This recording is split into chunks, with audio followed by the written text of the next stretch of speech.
Princess Leonor's path to leadership. The morning light cuts across the parade ground at Zaragoza. Boot leather meets stone, a measured cadence. A young figure stands perfectly still, uniform pressed, posture exact, eyes forward. This is not ceremony for spectacle. It is preparation for permanence. For Princess Leonor of Spain, leadership is not inherited in comfort. It is earned through discipline, sacrifice, and the quiet weight of history. She was born into an institution that does not belong to her. It precedes her. It will outlive her. The Spanish crown is not a possession. It is a system of continuity, designed to survive uncertainty, pressure, and time. Every movement around her is deliberate. Every protocol rehearsed. National identity is woven into these rituals. The uniform, the oath, the silence between commands. Continuity is not abstract here, it is embodied in visible presence. From her earliest public appearances, the signal was clear. There would be no improvisation. No shortcuts. No modern softening of expectations. Spain has learned, sometimes painfully, that stability must be taught before it is trusted. At public events, she does not wave loosely. She acknowledges. She does not speak often. She speaks precisely. Because in constitutional monarchies, words are instruments, not expressions. To outside observers, this path can appear austere. But austerity is the language of institutions that intend to endure. By minute 2, a question begins to surface, quietly. Is this formation about preparing a future queen? Or about testing whether the institution itself can still command belief? The answer is never spoken aloud. It doesn't need to be. Spain's monarchy no longer relies on mythology. It relies on visible discipline, on predictability, on the reassurance that nothing here is impulsive. The military academy is not symbolic. It is instructional. The chain of command, the subordination of the self. The acceptance that authority is exercised only after obedience is mastered. For Princess Leonor, this is the living thread of continuity. From Madrid to Washington, the signals are read carefully. In the United States, analysts note the emphasis on institutional seriousness. Not charisma, not celebrity, seriousness. In the United Kingdom, the parallels are unmistakable. A monarchy survives when it appears inevitable rather than emotional. In Canada and Australia, the interpretation is quieter but no less important. Continuity abroad reflects confidence at home. Germany watches differently. As a republic with deep historical memory, Germany reads symbols as warnings or reassurances. Stability matters. At 5 minutes, the image returns. But the phrase now carries weight. Because being next is not the same as being ready. Spain's constitutional framework leaves no room for improvisation at succession. The crown must arrive intact. Unquestioned. Accepted. What remains deliberately unspoken is how narrow the margin for error has become. At 8 minutes, the silence deepens. There are things institutions do not announce when they are being tested. They demonstrate. Each oath taken publicly is also taken privately. To restrain instinct. To absorb criticism without response. To exist as a symbol before existing as a person. This is where modern expectations collide with ancient structure. Visibility without voice. Presence without opinion. The pressure does not come from scandal. It comes from restraint. By 10 minutes, the strain begins to show, not in her posture, but in the environment around her. Spain's political landscape shifts. Coalitions fracture. Debates sharpen. And the crown remains still. Because stillness is its power. This is the midpoint tension. A monarchy does not act to save itself. It waits to be needed. At 14 minutes, a point of no return is felt. Not declared. Felt. The training is no longer preparation. It is proof. Proof that the institution can still shape an individual more than the individual reshapes it. From abroad, the signal is read clearly. Spain is not experimenting. It is reaffirming. At 19 minutes, the future edges closer. Not as a threat, but as a question. Can a system built on continuity remain credible in an era addicted to disruption? The answer depends not on popularity, but on endurance. In the final moments, the image resolves once more. The uniform, the stillness, the silence before command, not a promise, a responsibility. The story does not close here. It pauses. At the edge of history. The routine tightens as the days pass. Not because it must impress, but because repetition is how institutions reveal truth.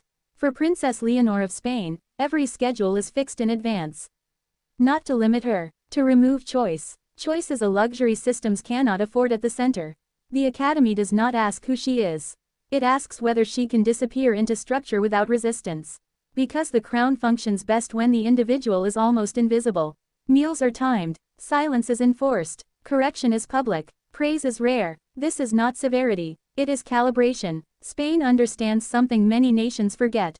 Authority that survives scrutiny is authority trained under restraint. At ceremonies, the audience sees composure. What they do not see is the constant evaluation. Every step measured, every pause noted. There is no private performance. Only consistency. Here, national identity is not debated. It is rehearsed. The uniform she wears is not hers. It belongs to the state. She borrows it briefly, as she will one day borrow the crown. Observers in Washington read this as reassurance. A sign that Spain is investing in predictability. In London, the message is familiar. A monarchy that survives does so by refusing improvisation.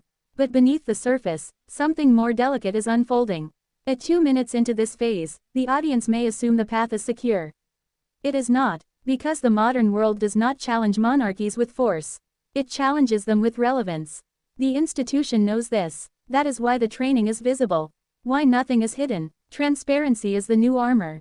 At 5 minutes, the question sharpens. Is discipline enough when legitimacy must now be constantly renewed? This is why restraint becomes the test.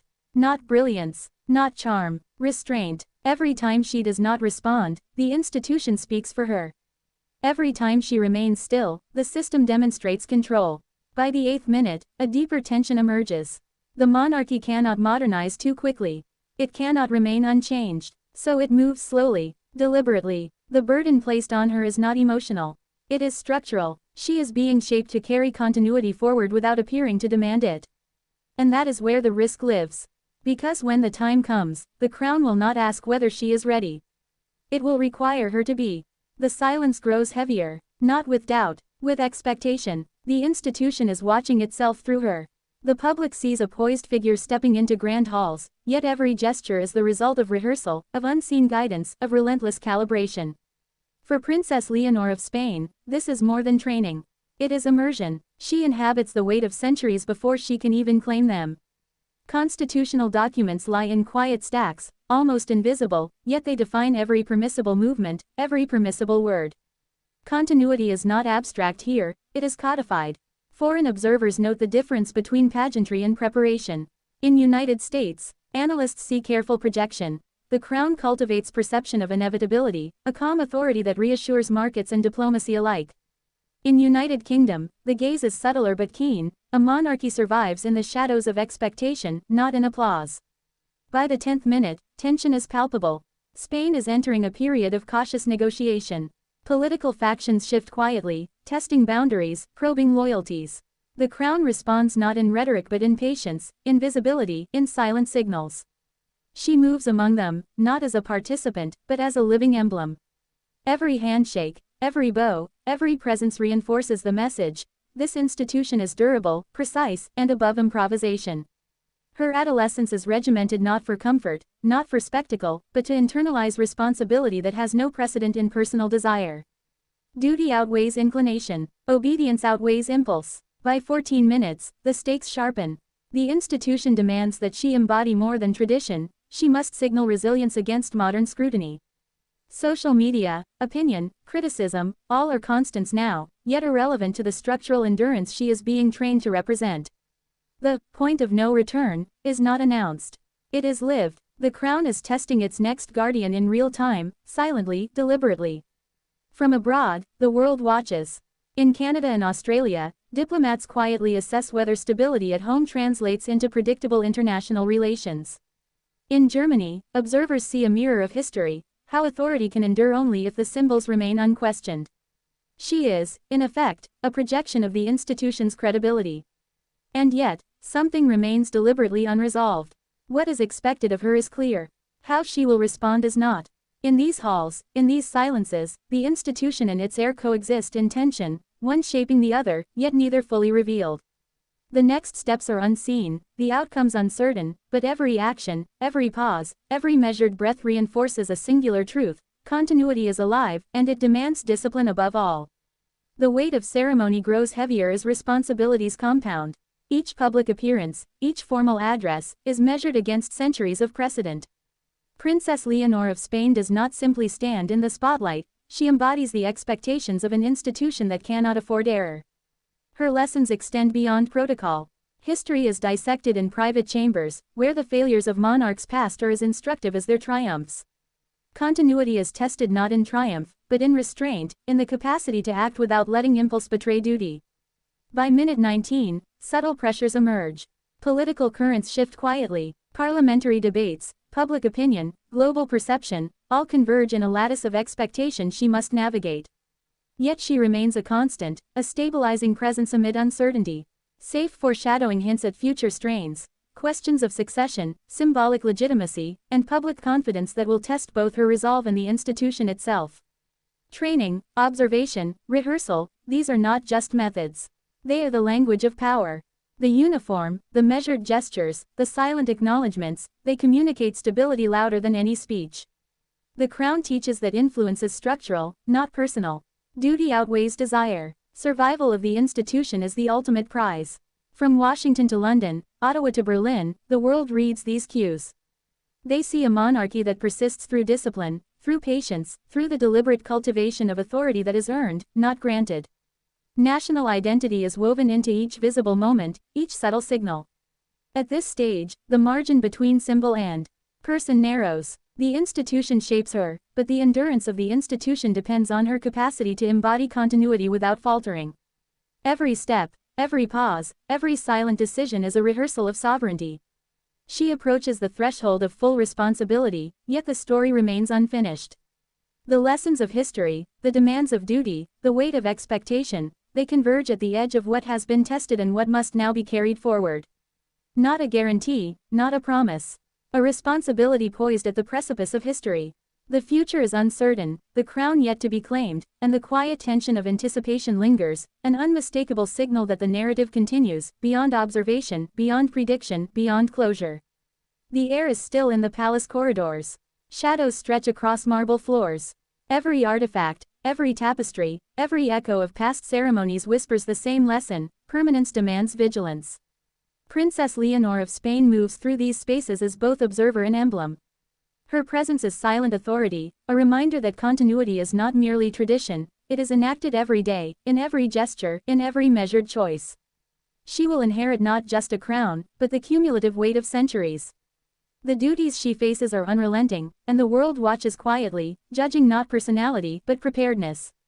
Washington, London, Ottawa, Berlin, they measure the institution's durability in her composure, in her capacity to embody responsibility without wavering. The final test is never announced. It is lived. Each ceremony, each oath, each public gaze forms an invisible lattice that binds the individual to the institution. In this tension lies power, in this restraint lies legitimacy. The lessons of history are unmistakable. Authority survives through discipline, endurance, and a willingness to subordinate self to system. Desire is secondary. Ambition is meaningless unless channeled through duty. The crown demands nothing less than fidelity to continuity itself. And now, as she stands poised on the edge of her inheritance, the moment arrives that is both culmination and beginning. The eyes of a nation, and of the world, are fixed. Every expectation, every tradition, every silent calculation converges here. Not a declaration, not a conclusion. Only a threshold. The story does not end. The crown remains a living challenge, a responsibility waiting to be fully realized.